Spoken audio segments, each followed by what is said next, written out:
Well, hello, welcome back to my channel. If you're new here, please hit the like button and subscribe. We'd love to have you. Also, if you're new here, you want to use your closed caption feature on your phone or screen. Cancer treatment has left my voice kind of difficult to understand, so if you use closed caption, you won't miss anything. All right.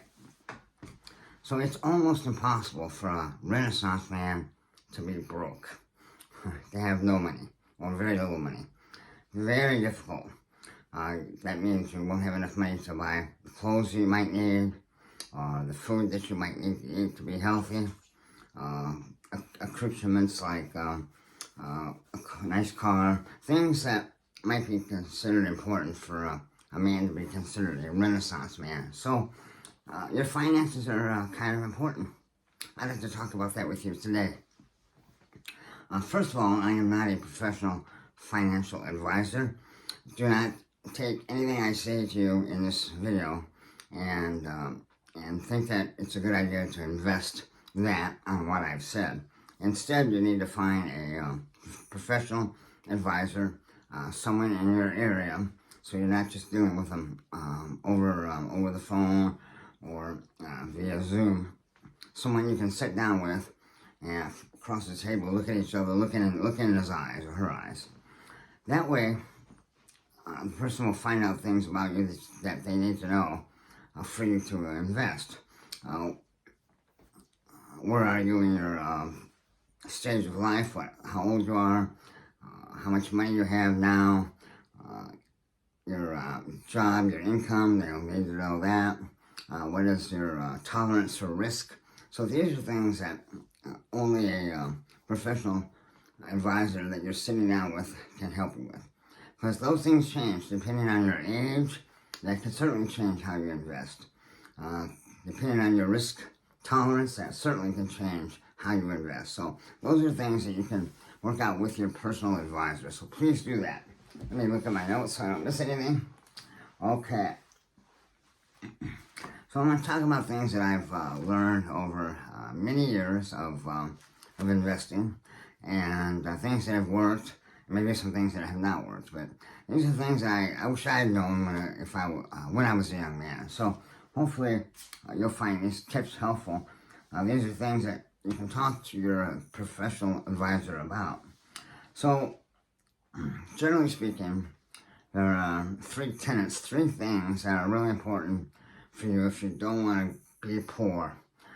Alright, you don't want to grow up poor, you want to be poor, you want to have a successful life. So you need to do these three things. One, do not have children before you're married. Alright, children out of wedlock, very common, but they can be a financial burden on you for about 18 years, a long time, right? So if you don't have children out of wedlock, you'll be have a much better chance of being successful financially. Children are great. I love kids. Wait till you're married. You need to stay away from addictions like drugs, alcohol, gambling. If you're addicted to any of those things, you're certainly going to have a very difficult time creating wealth, right? It's all going to be soaked up by those addictions. So, no kids until you're married, no addictions. At the very least, of course, you have to have a high school diploma. You must have at least that. But that's really not enough either. Now, college, I hold college a little less important than some people do. But college is good, and a lot of employers are looking for your degree from a college.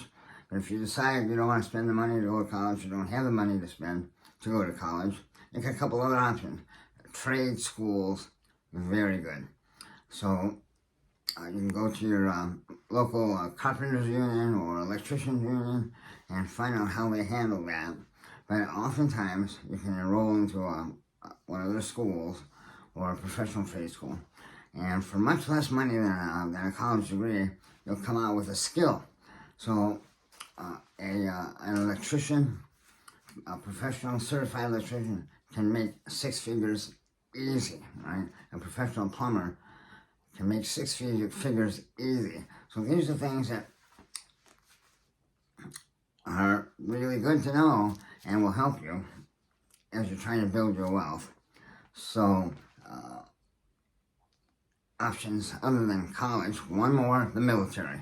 I know people don't like going into the military, but if you choose a branch where you're not going to be in too much physical danger, I'm speaking probably Air Force or Navy.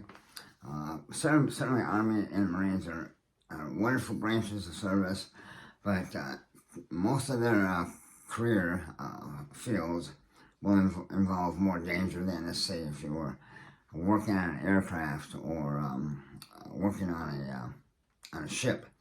Much safer. Not completely, obviously, not completely safe because these are militaries after all, but you're much safer. So if when I was on a flight line working on an aircraft, I was always well protected. Not because of me necessarily, but because I'm working on an aircraft that is worth millions of dollars. Millions. So,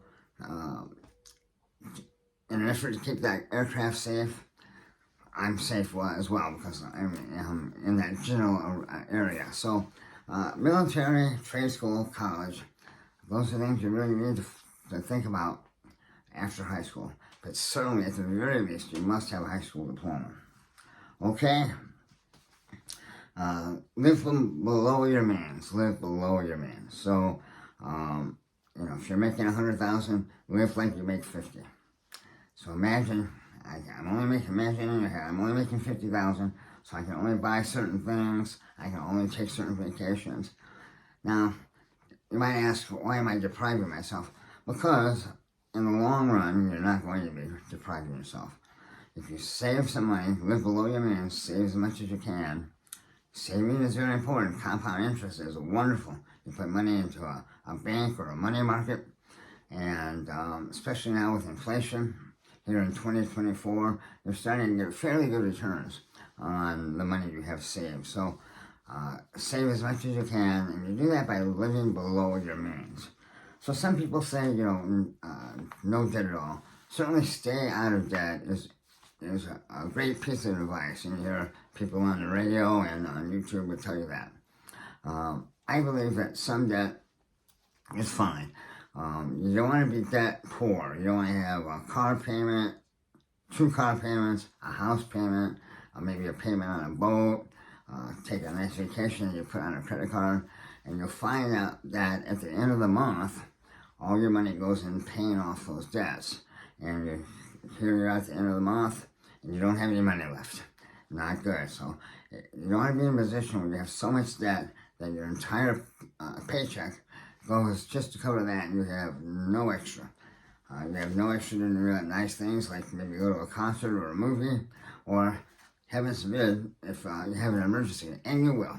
So you'll have a flat tire, or the car will break down, or the washing machine will stop working, or you will break a leg doing something stupid like parkour, I don't know, but something will happen, you'll have an emergency. That's just life.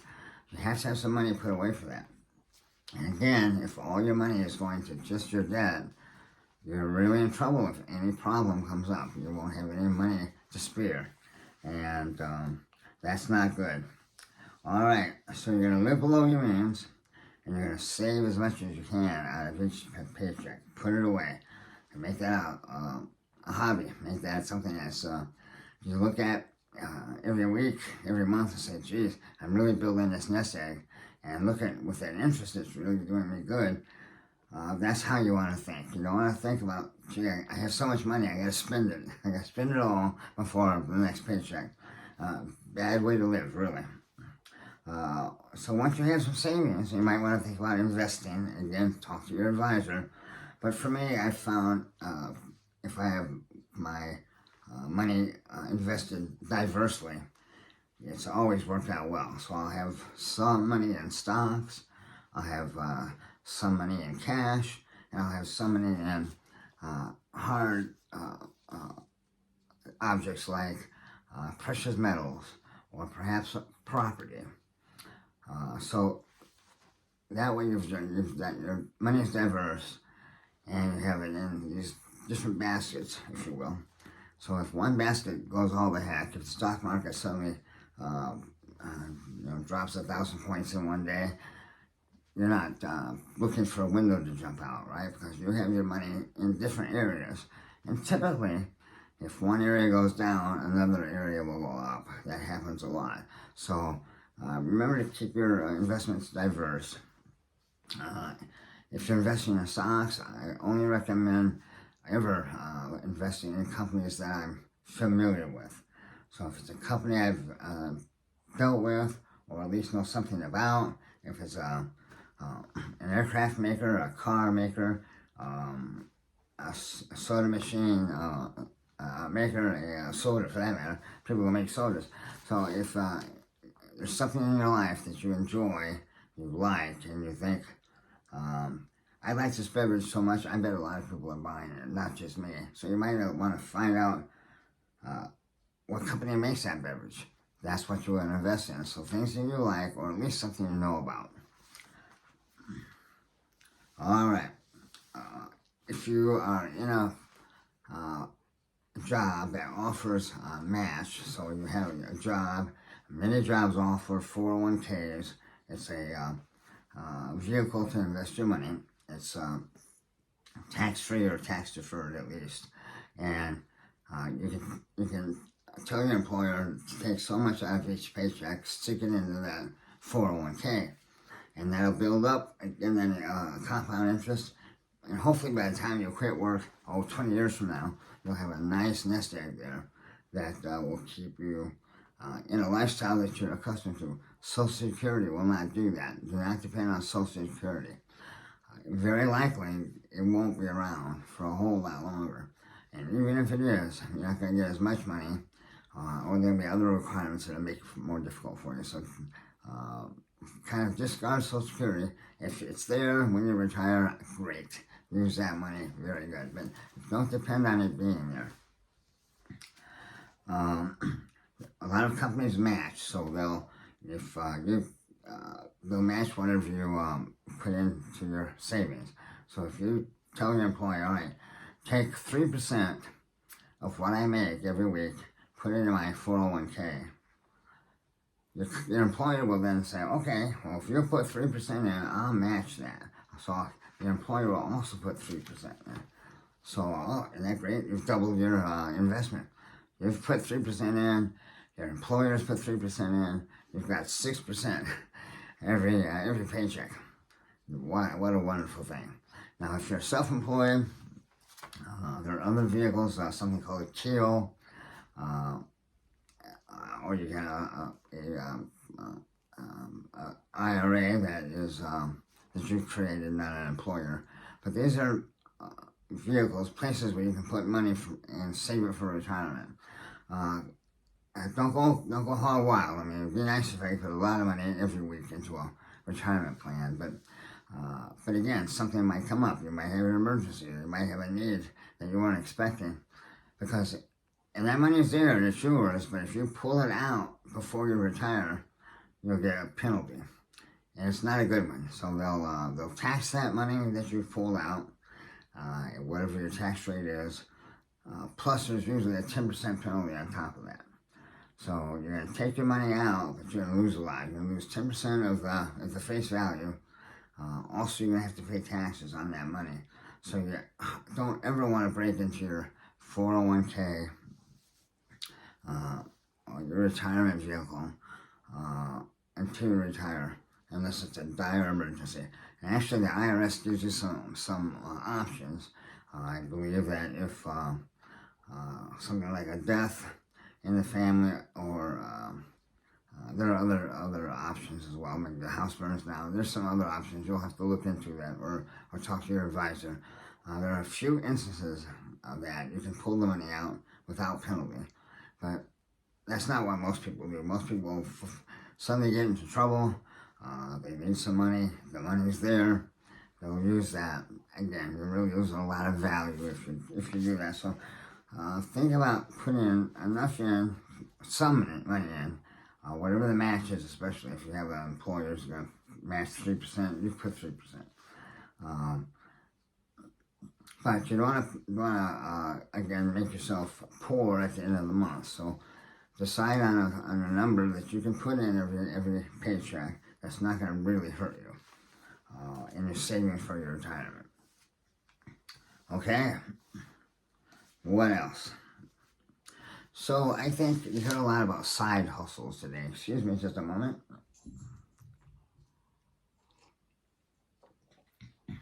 So side hustles, really important. A lot of times a single job will not be paying you enough to meet your needs, especially with inflation. Go to the grocery store right now in 2024, it's a bit of a shock every time that you go to the cash register. So that's something to keep in mind. And one way to help is, again, have a side hustle. Perhaps it's a part-time job. You do a first-class job and a part-time job. Not so much fun. It's not forever. Do it for a while to help kind of get you out of whatever rut you're in. Or perhaps start your own business. Start a small lawn care service and go around the neighborhood and offer your services. You'll mow their yards once a week for a certain amount of money. So that's another option. So for me, it was martial arts. So I always had a full-time job. Plus, with my martial arts training, I was able to teach private students, or I would teach at a YMCA or a community center. I've even much of my time, I had my own dojo. So like a side business, right? So I have my full-time job, I have this, really a hobby, but I'm making money off that hobby. So think about that. Sell something on eBay, it's endless. It's endless what you might be able to do. So think about what you might do to earn some extra income. And especially, like for me, it's something that's fun, martial arts, not a big deal. I would do it anyway. So now I'm doing it and getting paid and helping my income. So a full-time job or a couple part-time jobs, if that's all you can manage, and a side hustle will help you out a lot. So again, stay out of debt as much as you can. I'm not here to tell you that no debt is going to work for you. It doesn't work for me. I mean, you're going to have a house payment probably, or rent. And you're going to need a vehicle, and you might have car payments. You want to keep those as, again, as small as possible. You don't want to have so much debt that you end up with no money at the end of the month. So all of your check is going to debt on your bills. You have none left. That's not a good way to live. Don't do that. So with me, I've always found it useful to buy kind of one big object at a time. So I'd buy a car. I would not buy anything else big until I got that car paid off. House payments, always have house payments, but I always put extra on a house payment every month. Even a little bit, an extra $100 when you make your mortgage payment is so helpful because it's cutting into that principal directly, not just the interest. So again, I think no debt would be great if you can manage, but if not, just keep a good handle on what debt you have. Also, I've never regretted investing in myself. So think about that. I've never regretted that. Anytime I've invested money into myself, it's been helpful. So maybe I needed a new wardrobe so that when I go to work, I look professional. I look like the person who has the job that I want, not necessarily the job that I have, right? So I'm dressing in that way. It gives me that gravitas that people take you more seriously.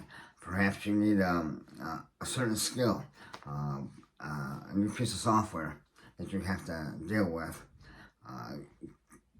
Spend some time on YouTube, of course, which is free, but community colleges are great for this. Find a class in the subject you need, go take a class. Not really that expensive. So invest in yourself, I think, is good. A vehicle.